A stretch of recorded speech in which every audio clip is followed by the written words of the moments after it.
Hello, my name is Karina and this is my perfume map. Today I want to show you a haul that I purchased on Shop Goodwill. I have two lots. I say this often. I only put in my initial bid 90% of the time. On these I was the only bid. So the bids start at $14.99. I put in $14.99 on both of these and I won them. One of them was attractive to me because it had some vintage fragrances in it that I had never been able to try before. And the other one is some Avon perfumes that I was interested in. So I'll show you these perfumes. I really like vintage perfumes. If you're wondering why I would buy these old perfumes, it's because I'm interested in them. And it's hard to be interested in vintage perfume and a cheapskate. And this is the way I have found to be able to do that, because I personally don't recommend chasing down vintage fragrances. They can get very, very expensive. If you go to eBay or Mercari, something like that, people will be asking top dollar and you just don't know. And for a lot of these fragrances, I don't have a control, right? I don't have a sample, like a really well preserved sample of the perfume. So I don't know what I'm getting. Some of these perfumes I will show you, I've already tested all of them that I could, and you'll see what I'm talking about when you see some of these. They do smell like they're a little bit degraded. Like if the top notes were very citrusy, I won't be able to pick up on them. I'm not going to go over notes in here, but I just want to say that I sort of enjoy even a degraded vintage fragrance. And for some people that's going to sound very strange, but there is this particular smell of a degraded vintage fragrance that I kind of enjoy. And it's usually just the opening when you get it. And I would describe it as kind of a dusty smell. Almost like if you were smelling an old bouquet that you had of flowers that you hung upside down and let dry, in your house. And you might every once in a while be tempted to sniff them, and you might get like the faintest whiff of, the rose or whatever, but it's mostly just going to smell kind of dry and dusty, and it will have its own scent. Now, if that's all these fragrances smell like, then I would say they wouldn't be as interesting, but usually the dry down and the base notes are intact. So if they're like an ambery, spicy fragrance, it will still smell like that. Anyway, let's just get going. Oh, I just knocked them all over. Okay, the first one I want to show you is Jones, New York, and this was put out by Paul Sebastian. It's a 90s fragrance. As you can see, this bottle is almost full, and I'm just going to quickly sniff them. These are new to me, so I'm not telling you exactly how I feel about them. I don't know. I have to wear things so many times before I can even really, really smell them. But this is a really, how would I describe this? This is very floral, and it's kind of a green, bright floral. This perfume smells really good to me. This doesn't smell degraded at all.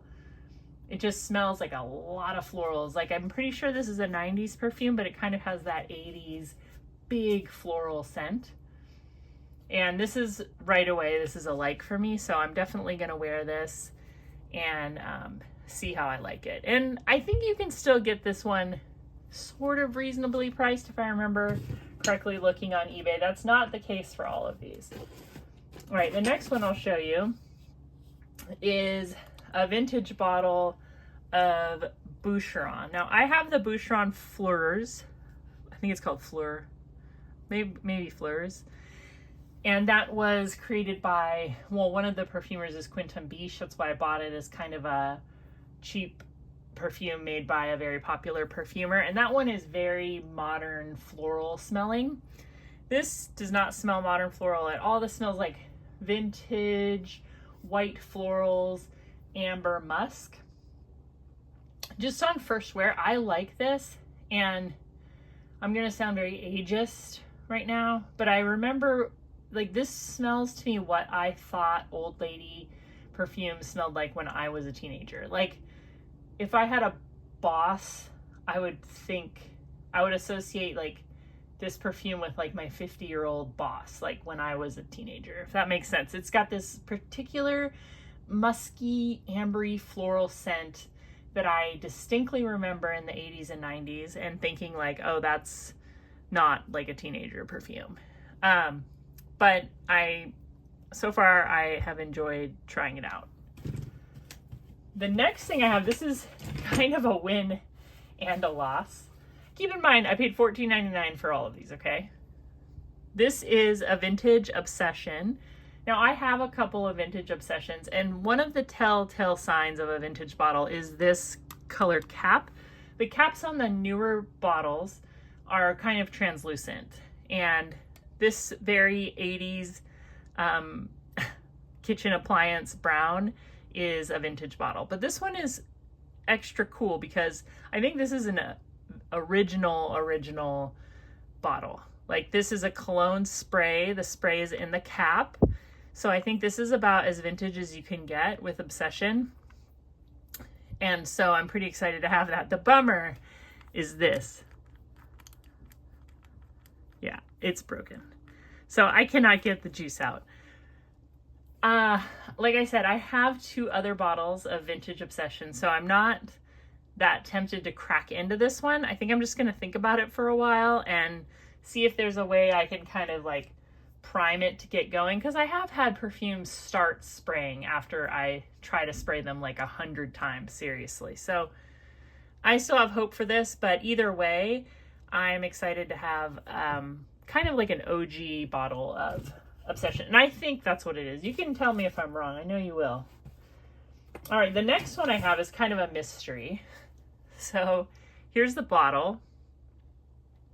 There's no label. There's no telltale signs on the cap. I went down a rabbit hole trying to figure out what this is. At first I was pretty sure it was some sort of Fabergé. It just has the bottle looks like some other Fabergé bottles that I've seen, but I have decided that I'm pretty sure what this is Private Affair by Linnell. I hope that's what it is also, because that would be more rare and more interesting. This one does spray, and I had to pump it probably 25 times to get it to, so I'm glad that it does. But now the sprayer is really nice, and this is again has kind of that vintagey floral ambery thing going on. I can't find any reviews on this fragrance because it came out in 1953, if that's what it is, but it does have some wisteria. I'm pretty sure that's what this is. When I look at the notes, I can't remember exactly what the notes are now, but when I looked it up, I was like, that has to be it. Like, when I compared the bottle, you see how when you look at the bottle, it almost looks like those lines are curved, right? Just, it depends on like what angle you look at it. They're actually straight up and down. And that's what's really throwing me off. I did Google image after, I probably did 10 Google images every time it came up with a different perfume. I tried to use AI to find it, and I couldn't find anything. Finally, just after sifting through eBay listings, I found a bottle that looked just like this, and it had the sticker on the bottom.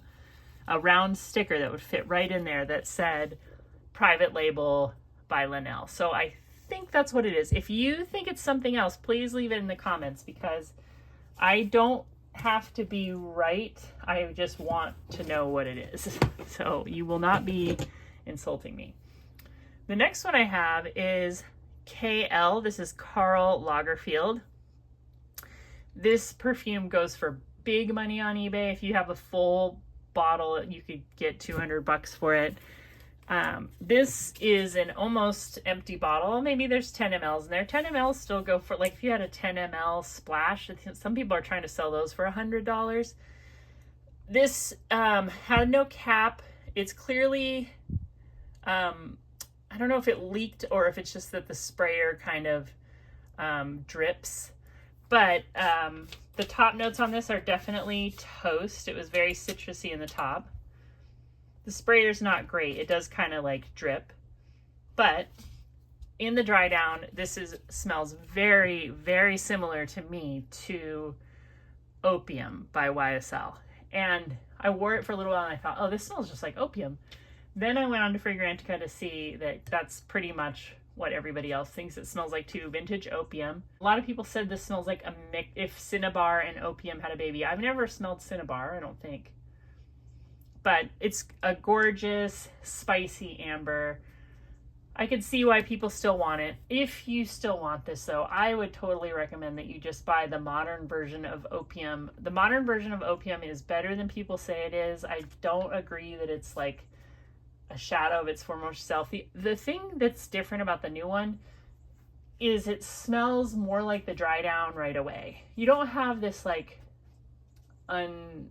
unwrapping of a perfume. You know, the old vintage perfumes are almost like a loaded spring or something, and you put it on and then it kind of slowly stretches out or just kind of unwraps itself. I don't know how to say it in a way that sounds nice, but this does smell a lot like vintage opium. This is Karl Lagerfeld. This was 100 mils at some point, but it's probably 10 mls now. And I'm just happy to smell it for reference.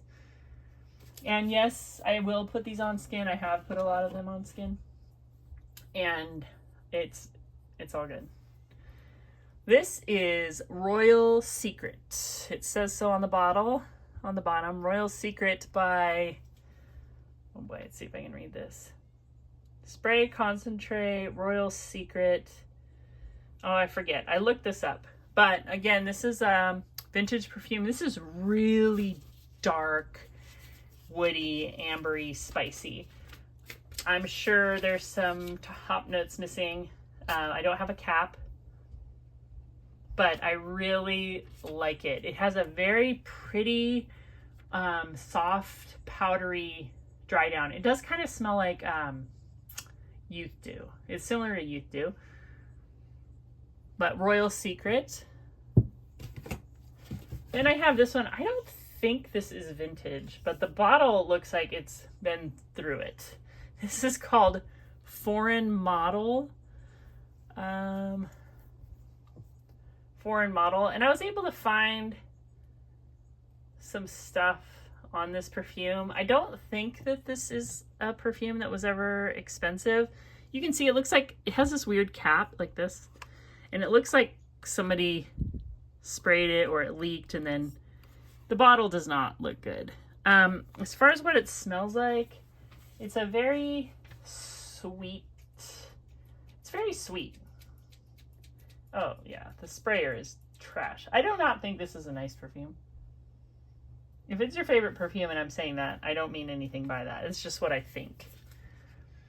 But Foreign Model, if you know anything about that, you can let me know. And then the last thing I got in this lot is this. And this is just a decant of something. It does smell familiar, but I don't know what it is. So will I ever know? I don't know. It's like a light floral. So somebody maybe made this person a decant, and here it is. So yeah, this is the vintage half of this lot that I got for $14.99 from Shop Goodwill. All right, so I'll show you everything that came in the next lot. Some of it I don't even care about at all. This is some kind of skincare by Avon. It's new in the package, I do not use skincare, and I don't know what I'll do with this. And I really don't. The only skincare I use is soap and water on my face, and then I either put jojoba oil on my face or oil of Olay lotion. That's it. Nothing else. I don't use scrubs. I don't use peels. I don't get facials. I don't care. If my skin is textured, if I start to look old, I don't care. That's the way it is. You do you. Okay, so the Avon thing in this lot that kind of caught my eye, there's two things. But the first one is this Far Away Exotic by Avon. I have the Far Away Gold, and I have another one that's kind of a blue. I think it's Far Away Infinity by Avon, and I like the gold quite a bit. I like this line. It's kind of a, it's sort of a mature line, I would say. Like the vanilla is definitely vanilla, but it smells more like an old school vanilla that's kind of floral and kind of musky and dense. It's not super sweet. But in this one, this is like a really nice, spicy sandalwood. And the perfumer is Antoine Lee, who also created Versace Crystal Noir, among a lot of other things. But I talk about Versace Crystal Noir because this kind of smells like that. Not exactly, but close. This isn't as sweet. This doesn't have like that peony that I smell in Versace Crystal Noir, but it has spices and then it has a lot of sandalwood. And the dry down of this one is a very nice sandalwood. It smells like real sandalwood to me. It doesn't smell like Santal. It smells like a creamy, woody, very long-lasting sandalwood base. So you can still get this one on eBay. I think it's about $30, but it's Far Away Exotic. The next one I actually got two. They were both sealed, and I decided to open one. Avon Passion. The bottle's a little over the top, I would say, but Avon is known for having crazy bottles. So this is it, Avon Passion. And this one has a very strange opening note. When I first put it on, it smells kind of cannabis-y to me. Like some of the cannabis fragrances I got, there's a very distinct kind of greenness to it, but it's really just florals, vanilla, and musk. So I don't know what I'm picking up on. It does have kind of an amber woody sort of smell to me too. I'm not sure how much I like this, and now I have two bottles, so there's that. But I am not afraid to get rid of stuff, especially when I'm paying this price. There's no need for me to hold on to things that I paid a couple bucks for. It's all good. But anyway, I don't know. I'll have to give that a few more wears. That's Avon Passion. Tell me if that's something that you have liked wearing in the past. And then I got this older bottle of Imari. I have the Amari that was reformulated in 2015, and I haven't compared them side by side. This one is very soapy. This is a very soapy, kind of sandalwoody scent. And I like it a lot. I like this kind of vintage fragrance. I like vintage fragrances in the fall. They smell very like they're full of memories, you know. I don't think a lot of these would be great in the summer, but this is a good haul for right before fall. The next one I have is Avon Luck. Now I have another bottle of this, and I showed it to you as Avon Luck, but on closer inspection, it's actually Avon Luck La Vie, which is pretty different than Avon Luck. And I feel kind of silly admitting this, but like I make mistakes all the time. Some of you like to point out that I say the wrong thing, and thank you. I do try to correct myself. But yeah, the other one I have is Avon Luck La Vie. This is Avon Luck, and I know the perfumer is Sonia Constant. And this is like berries and jasmine. It's kind of a spicy berry jasmine, very perfumey type of perfume. I like it. It's very long lasting. Definitely like kind of a grown up berry fragrance. It doesn't smell like a Bath and Body Works, you know, raspberry cream something or other. It's got enough jasmine notes. I'm going to spray some on because I was wearing it recently. Yeah, it's nice. It's nice. And it has like a nice vanilla base and you can smell it right away. This is a good fragrance, Avon Luck. So I'm happy to have that to go with my other Avon Luck La Vie. And then the last one I have is one that I have purchased in a lot before, so I'll have to decide what to do with it. But this is Secrets to Keep Kiss, and this is, I think this was like a line Avon came out with for like maybe their younger audience. It kind of smells something maybe Britney Spears-ish or something like that. It's a shampoo-y berry type of fragrance. And yeah, that's that. And yeah, so the only other thing I got was another box of the Passion and then the face creams. So that's it. This is my most recent pickup from Shop Goodwill. I did probably bid on like 10 lots and I got 2. It might have even been more than that. I might have bid on 12. So you guys are definitely out there, you know, joining in on the Shop Goodwill fun. I highly recommend it. I just want to remind anyone who is a little bit worried about buying from Shop Goodwill. Shop Goodwill does not sell things to impoverished people. That is not what they do. They sell things to make money for their programs. Here in Indianapolis, they run a high school and they run other kind of educational programs for adults. They offer nursing services to new mothers. They do like a lot of things in our community. It's a very successful and well-run business. It really is. And I like Goodwill because it is a place that will take my stuff when I don't want it and I don't want to sell it. And it's a place where I can go and pick stuff up. I can count on the Goodwill for a lot of things that I use in my day-to-day life, like plastic hangers. I mean, the Goodwill always has them in big bunches, and you can usually get like 20 of them for $1, you know, just stuff like that. I buy fabric there. I buy a lot of perfume. There's just, don't feel like you're taking from someone. The Goodwill does not provide goods for people that can't afford them. It provides services. So just keep that in mind. Anyway, I hope you're having a wonderful day. Tell me if you know any of these fragrances or if you have any. And tell me if I have any of them wrong. Like, do you think this is something else? I think it's Private Affair. And I'll talk to you real soon. Subscribe.